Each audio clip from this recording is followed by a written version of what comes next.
vegans. Dr. Garth Davis from Memorial City is here to explain what all of this means for us. Good morning to you. Good morning. We're talking animal fat, and we're learning a lot more about it, aren't we? We are. We're talking animal fat and, believe it or not, animal protein. In fact, maybe the one thing that we've never talked about in the past has been protein. It's always been fat versus carbs. All of a sudden, we're talking protein. And what we are finding is they did a big study. They followed hundreds of thousands of people in Europe trying to see what caused diabetes. And what they found was, and this always surprises my patients, so when I sit down with a patient who has diabetes, I ask them, what do you think causes diabetes? And the answer always is carbs. Oh, it's carbs, it's carbs. And what they found is actually it wasn't carbs at all. There was a very low correlation between carb intake and diabetes.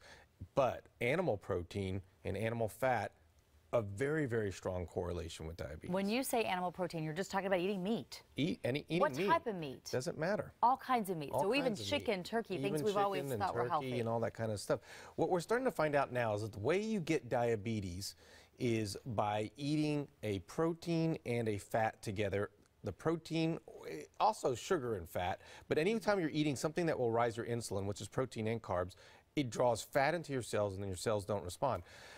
They just had a graph up on the screen right here. There was a study done where they took people that were diabetic. They put half of them on a vegan diet, and you could see what their diet looked like. They were eating things that you would never think to tell a vegan to eat. I mean, to tell a diabetic to eat. They were eating pasta. They were eating cereals. They were eating lots and lots of fruit. They compared them to the ADA diet, which is very heavy in meat, because people think that meat doesn't cause diabetes. The end result was a very dramatic graph that shows that the vegan people did much better with their diabetes. In my practice, when I switch people over to a plant-based diet, their diabetes essentially goes away. It is a very, very effective tool for treating diabetes. Now, let's face it, we're in Texas, and people aren't going to jump on the vegan bandwagon very easily. Right. So what is your suggestion to them? Is even cutting back on meat, Absolutely. will that make a difference in their overall health? Absolutely. You know, the New York Times writer for food up there, Mark Bittman, you know, he was a huge meat eater, but he started getting diabetes and overweight, and he started doing vegan before 4 o'clock.